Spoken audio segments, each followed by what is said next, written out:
네, 오늘 성경 구약 레위기 말씀 보겠습니다. 레위기 6장 8절에서 13절까지 말씀을 보도록 합니다. 레위기 6장 8절에서 13절 말씀 한 절씩 돌아가면서 읽겠습니다. 제가 먼저 8절의 말씀 읽겠습니다. 여호와께서 모세에게 말씀하여 이르시되 아론과 그의 자손에게 명령하여 이르라. 번제의 규례는 이러하니라. 번제물은 아침까지 제단 위에 있는 석쇠 위에 두고 제단의 불이 그 위에서 꺼지지 않게 할 것이요. 제사장은 세마포 긴 옷을 입고 세마포로 속바지로 하체를 가리고 제단 위에서 불태운 번제제를 가져다가 제단 곁에 두고 그 옷을 벗고 다른 옷을 입고 그 죄를 지명 바깥 정결한 곳으로 가져가는 것이요. 12절과 13절 같이 있습니다. 제단 위에 불은 항상 피워 꺼지지 않게 할지니 제사장은 아침마다 나무를 그 위에서 태우고 번제물을 그 위에 버려놓고 화목제의 기름을 그 위에서 불사를 치며 불은 끊임이 없이 제단 위에 피워 꺼지지 않게 할지니라. 아멘. 우리 13절 말씀까지 읽었습니다. 오늘은 12월 첫 번째 주일입니다. 주중에 큰 눈이 왔죠. 너무 많은 눈이 와가지고요. 저도 갇혀가지고 주차장에 갇혀가지고 1시간 동안 막 119를 막 전화하고 막 그런 기억이 있어요. 미끄러우니까 고갯길을 차들이 올라가지 못해가지고 사고가 막 나는 거예요. 그러니까 모두 가도 못하는 거죠. 그것을 보면서 세상이라는 것이 참 이렇게 무섭고 또 생각지도 않은 이 눈 때문에 이렇게 사람들에게 불편함이 끼치는 것을 보면서 우리가 살아가면서 생각지도 못하는 것들이 우리 발걸음을 막을 때가 굉장히 많겠구나라는 생각을 해본 적이 있습니다. 부디 저와 여러분 우리 인생길에서는 생각지 못한 그런 어려움이 올지라도 하나님께서 그것을 다 무던하게 헤쳐가는 그렇게 할 수 있는 능력을 주시기를 예수님 이름으로 축복을 드립니다. 그래서 한번 인사하는데요. 영과 영 모두 건강하시길 바랍니다 라는 의미로 같이 인사하겠습니다.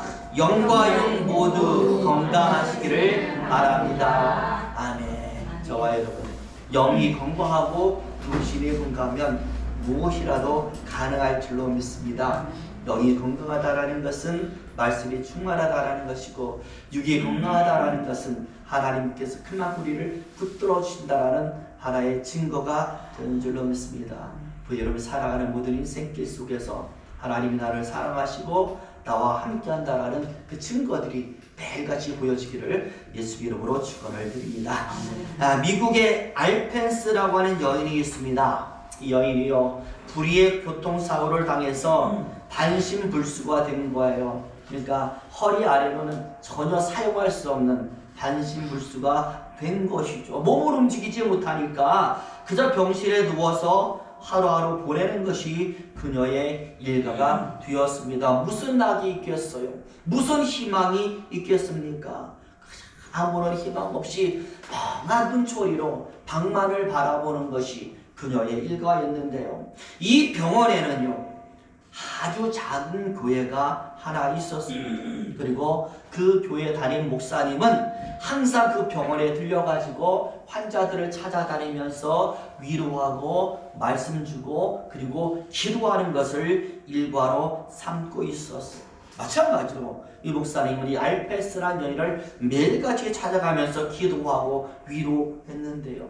어느 날 이 목사님께서 이 여인에게 했던 한마디에 이 여인이 정신을 번쩍 차린 거예요. 이 목사님이 이 여인에게 뭐라고 말했냐면 이렇게 말을 했습니다. 자매님, 어차피 사고는 일어났고 상황은 어렵지만 그래도 이런 상황 속에서 자매님이 할 수 있는 것들을 하나씩 찾아보면 그래서 그것을 하나씩 해보면은 뭔가 다른 새로운 시간들이 자매님에게 찾아오지 않겠습니까? 라는 말에 이 여인이 번뜩 정신을 차립니다. 그래가지고 생각하는 것이죠. 지금 내가 하반신이 마비가 되어서 몸을 움직이지 못하는데 지금 내가 할 수 있는 것이 과연 목사님 말대로 무엇일까라는 것을 딱 생각해 보니까 눈에 뭐가 보이냐? 자신의 손이 보이는 거예요. 자신의 손이 보이니까 또 뭐가 생각나냐면 학창 시절 때 그림을 그리던 것이 생각이 나요. 선생님에게 매일같이 그림 그릴 때마다 칭찬받은 것이 생각이 나는 것. 그래가지고 그림을 그려보는 거예요. 오, 잘 그려지거든요. 생각보다 너무나 그림이 잘 그려지는 거예요. 재밌는 것은요, 하반신이 마비되다 보니까 위에 있는 것은 또 발달이 되다 보니까 그림이 예전보다 더 잘 그려지는 거예요. 그래가지고 그 그림 솜씨로 닦고 밝았어요. 화가가 됐어요.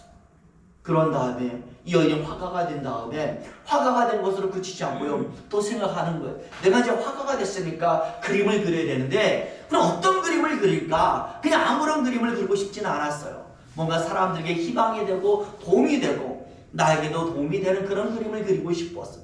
찾아보니까 이 알펜스라는 여인이 사는 지역이 유명한 것이 하나 있는데 뭐가 유명해요? 야생화가 유명해요. 아주 아름다운 꽃들이 밖에 많이 피어 있는 거예요.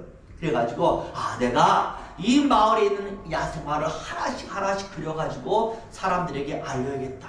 그래가지고 야생화를 그렸는데 얼마나 잘 그렸는지 이게 막 신문에도 막 나오고 방송에도 나오고 그래가지고 이 여인이 그린 이 야생화로 이 지역에 뭐가 관광지가 되어버려가지고요, 많은 사람들이 찾아오고 또 이 여인의 그림을 보고 이 여인도 돈도 벌고 이 지역도 번창해지고 많은 사람들이 막 기뻐하는 일이 막 나타나게 되었던 것이 성공하는 화가가 된 거예요.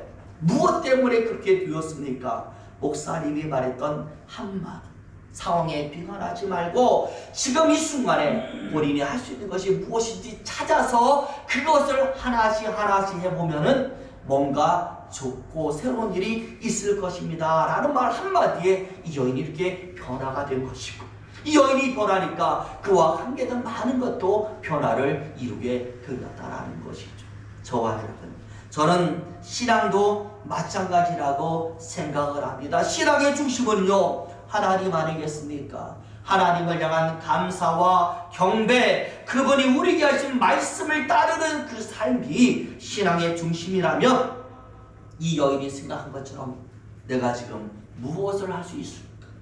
내가 나의 하나님 앞에서 무엇을 하면 하나님이 기뻐하시고 하나님께 영광이 될까? 라는 것을 생각해 가면서 생각난 것들을 하나씩 실천하다 보면 무엇이 자라나요? 우리 신앙은 자라나게 되는 것이고 하나님과 더 가까이 가게 되는 것이고 그리고 우리에게는 많은 좋은 일들이 열리게 될 줄로 믿습니다. 저와 여러분, 신앙은요, 뭔가 거대한 것을 했다고 해서 갑자기 발전하는 것이 아닙니다. 하나라도 제대로 하면, 그래서 그 하나가 모여지면 그것이 놀라운 결실로 맺어지게 되는 줄로 믿습니다. 부디 여러분, 지금 12월 마지막 달이잖아요. 우리가 어떻게 해야 한 해를 마무리할 수 있겠습니까? 생각하는 거죠. 한 해를 마무리하기 위해서 내가 무엇을 해야 될까? 생각난 것을 하나씩 세다 보면 정말 충실하게 이 한 해를 잘 마무리하게 될 줄로 믿습니다.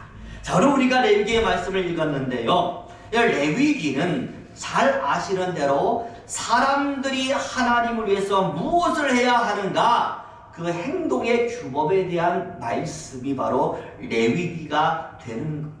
자세히 살펴보면 제사에 대한 규범이 나오고 예배에 대한 규범이 나오고 삶에 대한 규범이 나와요. 이렇게 살면 하나님이 기뻐하실 거다라고 적어놓은 책이기 때문에 우리가 어떻게 살아야 될까라는 삶의 모든 모습이 레위기 속에는 나와 있는 것이죠. 그런데 그 중에서 오늘 우리가 읽은 말씀은 바로 예배와 제사를 주관하는 제사장들에게 하는 말씀으로 나와 있습니다. 제사장들이 무엇을 해야 되는지, 제사장이 지켜야 될 것이 어떤 것들인지를 잘 정리해서 이야기해 주는 거예요. 그러다 보니 어떤 사람 이야기합니다. 목사님, 오늘 이 말씀은요, 우리와는 상관이 없어요. 우리는 성도고 목사님은 목사님이니까, 제사장이니까 이거 목사님만 봐야 돼요 라고 하는 사람들이 있는데, 여러분, 성경의 말씀은 모두가 다 봐야 되는 하나님의 말씀인 줄로 믿습니다. 그렇잖아요. 제사장이라는 것은 성도들 가운데 특별히 하나님이 구별하여 택한 직분이라면 성도도 마찬가지잖아요. 제사장도 구별된 직분이라면 우리 성도도 세상의 많은 사람 가운데서 하나님이 특별히 딱 집어서 구별한 하나님의 사람인 줄로 믿습니다. 단순한 제사장을 향한 말씀만이 아니라 특별히 구별된 모든 성도, 게다가 베드로 사도는 뭐라고 말했습니까? 우리는 뭐다? 왕같은 제사장이라고 얘기했기 때문에 오늘 본문 말씀도 우리를 향한 교훈이 반듯하게 들어있는 거예요. 그래서 어떤 교훈이 있는가라고 봤더니 오늘 말씀은 제사, 제사는 곧 예배 아니겠습니까?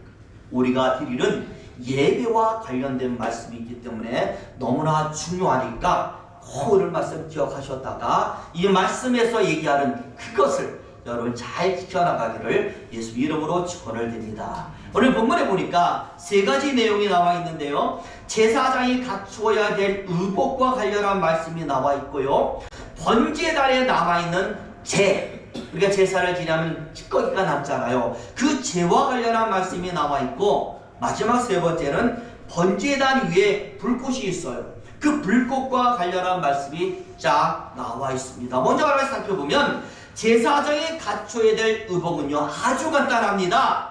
하체를 가릴 수 있는 복장을 취해야 된다라고 말씀을 하고 있습니다.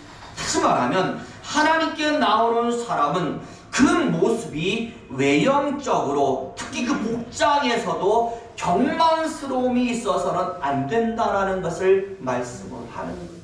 예전에는요 이 말씀을 가지고서 많은 목사님들이 성도에 교육할 때요 화장도 진하게 하지 말아라, 그리고 집에서 입던 그런 파자마 같은 거 입지 마, 뭐 슬리퍼 질질 끌고 오지 마, 이런 식으로 얘기했을 정도로 오늘 본문 말씀은 예배에 참석하는 사람들의 모습, 그 모습의 단정함을 굉장히 중요하게 얘기해요. 그냥 우리가 대통령 앞에 나가도요 파자마 입고 가겠습니까? 슬리퍼 질질 끌고 가겠어요? 아니잖아요. 집에 있는 가장 좋은 옷, 깨끗한 옷을 입고 대통령 만나러 갈 것 아니에요.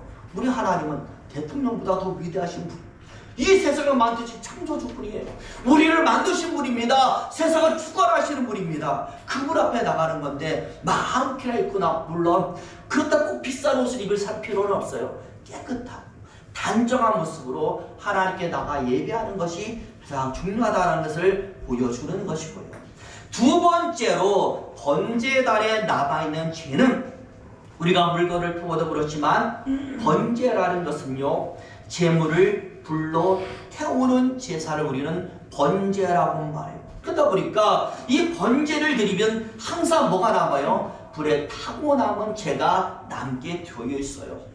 그것을 제단 위에 그대로 놔두면 또다시 제사 드릴 때 번잡하잖아요. 더럽잖아요. 그러니까 말합니다. 그 죄는 반드시 치워놓고 깨끗한 제단 위에서 새로운 제사를 드려야 된다라고 오늘 본문의 말씀. 그걸 누가 치워라? 제사장이 치워라라고 말씀을 하는 것이죠. 제단 위에 남아있는 죄를 깨끗하게 치우는 것, 바로 더러운 것, 제때 다 치우는 것이 하나님을 예배하는 첫걸음이라고 말씀을 하는 거예요.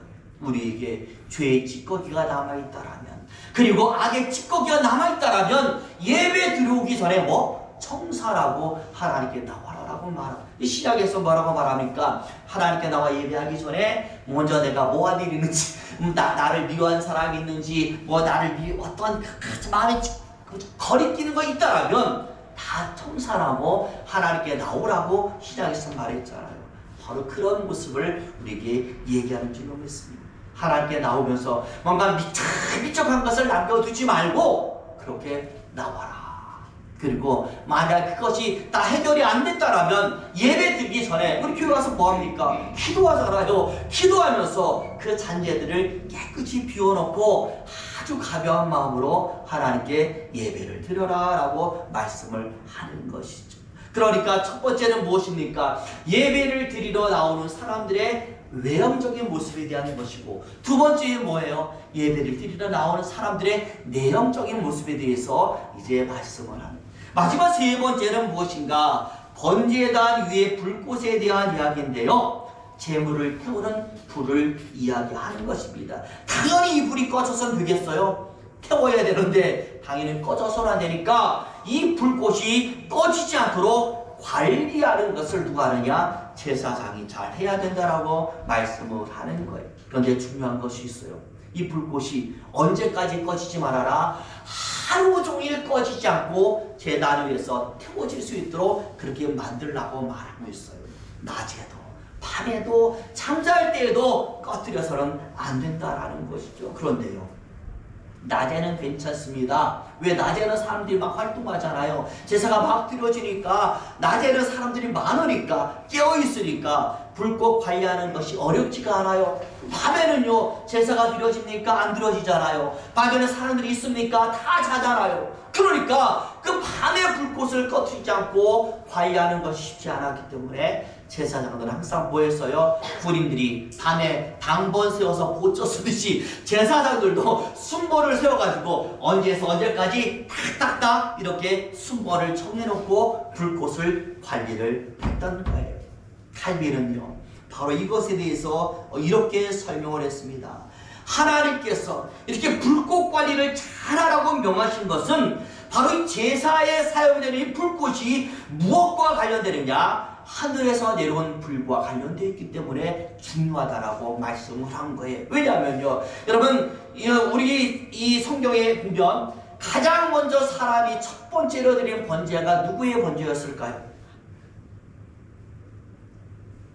가인과 아벨의 번제였어요. 아벨의 번제. 왜냐하면 우리 창세기 보면 이렇게 나와 있습니다. 한번 찾아볼까요? 창세기 4장 4절 말씀 여기 나와 있는데 같이 읽어볼까요? 시작! 아벨은 자기도 양의 첫 새끼와 그 기름으로 드렸더니 여호와께서 아벨과 그의 제물은 받으셨으나 라고 말하잖아요. 제일 첫 제사를 누가 드렸느냐? 가인과 아벨이 드렸다라는 거예요. 그런데 물론 아담과 하와가 드리는 것을 보고 배워서 그렇게 했겠죠. 그런데 가인은 무엇으로 드렸느냐? 곡식을 만들고 곡식을 그렇게 가꾸는 그런 농부였기 때문에 자기가 키웠던 곡식으로 제사를 드렸어요. 근데 아벨은요, 가축을 만들잖아요. 가축을 치는 목동이잖아요. 그러니까 자기가 치는 가축 가운데 아주 좋은 제물을 하나님께 드린 거예요. 그러니까 드린 제물만 보면은 다 정성이 들어가 있다라고 볼 수가 있는데, 누가 하나님께서 참 두 사람의 제물을 다 받으시면 좋겠는데 누구의? 아벨의 제물만을 드린 거예요. 바로 그걸 누가 목격하느냐? 가인이 목격하는 것이죠. 딱 보니까 하나님이 내 제물을 건들지도 않고 누구의? 아벨, 동생 아벨의 제물만 받으셨거든요. 중요한 것은요, 가인이 하나님께서 아벨의 제물을 받았다라는 것을 어떻게 알았느냐라는 게 중요하잖아요. 어떻게 알았겠어요? 맞아요. 하늘에서 내려오는 불을 보고 알았다라고 그렇게 해석을 하는 거예요. 하늘에서 불이 내려서 누구의 제물을? 아벨의 제물을 태워버리는 것을 보고 가인이 안 거예요. 하나님께서 내 제물은 받지 않고 동생 아벨의 제물만 받았구나. 그래서 번제는 이때 내렸던 첫 번째 불, 하늘에서 내려서 사람의 정성과 제물을 받으시는 이것을 상징하는 제사가 바로 번제가 된 거예요. 그러다 보니 이 하나님이 주신 이 불이 꺼져서는 되겠습니까? 절대 안 되는 것이죠. 하나님 말씀하는 거예요. 절대로 제사에 사용되는 불이 꺼져서는 안 된다라고 말씀을 하고 있는 거예요. 그리고 이 하늘에서 내려온 불로서 태워졌다라는 것은 바로 예배에는 이 불을 통한 태움의 역사가 반드시 나타나야 된다라는 것을 상징을 하는 것입니다. 여러분, 불은 무엇을 상징합니까? 성령 하나님을 상징하지 않겠습니까? 예배소는 성령의 불같은 역사가 있어야 된다라는 것이죠. 일주일간의 세상 속에서의 우리의 세속적인 모습이 태워지는 역사가 예배 속에는 있어야 합니다. 모든 연약하고 나약하고 추악했던 모든 모습들이 태워지는 역사가 예배 속에 있어야 되는 거예요. 그래서 예배를 드리고 나가는 모든 사람에게는 모든 것을 다 청산하고 나가는 깨끗함이 있어야 되는 거예요. 다 청산하고 하나님이 새롭게 주시는 말씀을 가지고 가는 그 아름다운 모습이 예배를 드리는 자에게는 있어야 되는 거예요. 여러분, 번제는 예배 아니겠습니까? 그런데 어떤 사람이 하나님께 제사를 드리러 왔는데 관리가 안 돼 있어 제가 막 넘쳐 있고 또 불이 없어가지고 허둥지둥 다시 불을 피우고 이래서야 제대로 된 예배가 되겠습니다. 오늘 본문의 말씀은 철저하게 준비된 예배를 상징하는 거예요. 그리고 절대로 예배는 어떤 상황 속에서도 중단되어서는 안 된다라는 그런 말씀을 우리에게 하는 것이죠. 저봐요. 예배는 중단돼서는 안 되는 줄로 믿습니다. 비록 내가 예배를 드릴 수 없는 그런 처지에 있을지라도 그 자리에서 하나님께 예배를 드려야 되는 거예요. 내가 예배 드릴 수 없으니까 오늘은 그냥 좀 챙기자. 이게 아니라 그 자리에서 그래도 하나님을 예배하는 모습이 필요하다는 거예요. 그게 제사장뿐만 아니라 모든 성도에게 필요한 덕목이라고 말씀하는 것이죠. 중단되지 않고 준비된 성도, 그를 하나님께서는 기뻐하신다라는 것이죠. 언젠가요, 제가 인터넷에서 참 아름다운 이야기 하나를 보았는데요. 우리가 사는 동네가 도봉구잖아요. 이 도봉구에 있었던 아름다운 이야기를 기사로 쓴 거예요. 그러니까 요새 아파트가 참 많으니까 아파트보다 항상 뭐가 문제냐면 층간소음이 문제예요. 저희는요 집에 단독주택이고 저희 밑에는 저희 어머니 아버지 사니까 애들이 막 떠들고 팡팡 뛰어도 아무런 문제가 없지만 아파트는 절대 그렇지 않더라고요. 우리 혁진이가 가끔씩 아파트 있는 친구 집에 가면요 뛰지를 못해. 우리 집 오면 뛰니까 얼마나 애들이 좋아할지 몰라요. 우리 집 오는 걸 제일 좋아해. 왜? 뛰어도 되니까. 아무도 뭐라 하는 사람 없으니까. 그런데 이 아파트에 어떤 일이 있었냐면 층간소음과 관련한 이웃들 간의 다툼이 도봉구에 있는 이 한 아파트에는 한 건도 없다라는 기사가 올라왔어요. 그래서 그 이유가 무엇인가라고 자세히 봤더니 엽서 때문에 그렇다라는 겁니다. 무슨 내용이냐면요, 누가 먼저 시작했는지는 모르지만 위층에서 좀 시끄러운 소리가 들리면 가서 뭘 띵띵띵띵 말하거나 또 간신해가지고 항의하잖아요. 이 아파트의 어떤 사람은요 그렇게 하지 않고 조용히 엽서 한 장을 써가지고요 위층에 소음을 냈던 그 아파트 대문에다 붙여놓는 거예요.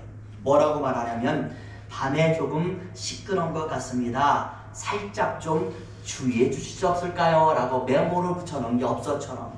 그러면 나중에 그 집 사람이 문 열고 나오다 그거 볼 거 아니에요. 얼마나 민망하겠습니까? 민망하니까 또 자기도 못 써요. 엽서를 쓰는 거예요. 엽서를 딱 써가지고 그 밑에 있는 집에다가 또 붙여놓는. 뭐라고 붙여놓냐? 죄송해요. 저희 집에 중학생 아들이 하나 있는데요. 오랜만에 친구들이 좀 많이 찾아와가지고 좀 시끄럽게 그렇게 떠들고 그렇게 뛰어놓은 것 같아요. 다음부터는 주의를 쉴게요 라고 그렇게 엽서를 써놨어요. 그랬는데요. 그러면 끝나면 좋을 텐데 이 아래층에 거기 보니까 또 엽서를 써가지고 뒤에도 붙여놨냐 뭐라고 그러냐. 그럴 수도 있죠. 다음번엔요 미리 얘기해 주시면 제가 좀 이렇게 이렇게 마음을 더 그렇게 가지겠습니다 라고 그렇게 또 적어놓은 거예요. 서로 엽서를 통해서 말하지 않고 그 예의를 지키니까 그 아파트는 이 문화가 퍼져가지고 층간 소음 때문에 다툼이 하나도 없었다라는 거예요. 저와 여러분, 우리도 마찬가지 아니겠습니까? 신앙도요 어떻게 보면은 마음부터 시작이 되는 거예요. 하나님은 우리를 사랑하시고 우리 위해서 최선을 다하기 때문에 우리 역시 내가 하나님을 사랑하는 것을 마음으로부터 보여주는 것이 신앙의 첫 번째인데, 그것이 무엇을 갖추면 오늘 그 아파트에 있었던 서로 간의 예의를 갖추듯이 우리 역시 하나님을 위해서 예의를 갖춘다면 얼마나 우리 신앙이 멋있게 발전할 수가 있겠습니까? 마음에서부터 예배를 준비하고 마음에서부터 하나님을 생각하고 하나님을 먼저 우리가 생각하고 마음을 쏟는다라면 예배뿐만 아니에요. 우리가 하는 모든 것에 하나님의 역사는 나타나게 될 줄로 믿습니다. 오늘 내용이 그것을 말하는 것이죠.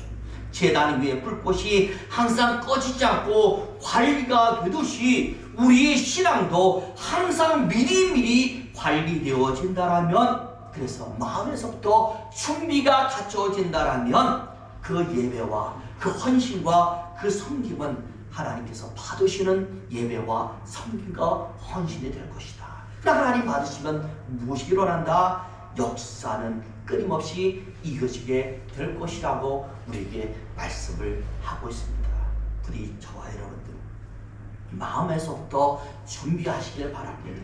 첫 번째 얘기한 것처럼 내가 하나님을 위하여 무엇을 할 수 있을까? 내가 무엇을 하면 하나님께서 기뻐하실까? 궁금히 고민을 해보신다면 내가 할 수 있는 것들이 하나씩 하나씩 보이게 될 줄로 믿습니다. 기도하겠습니다.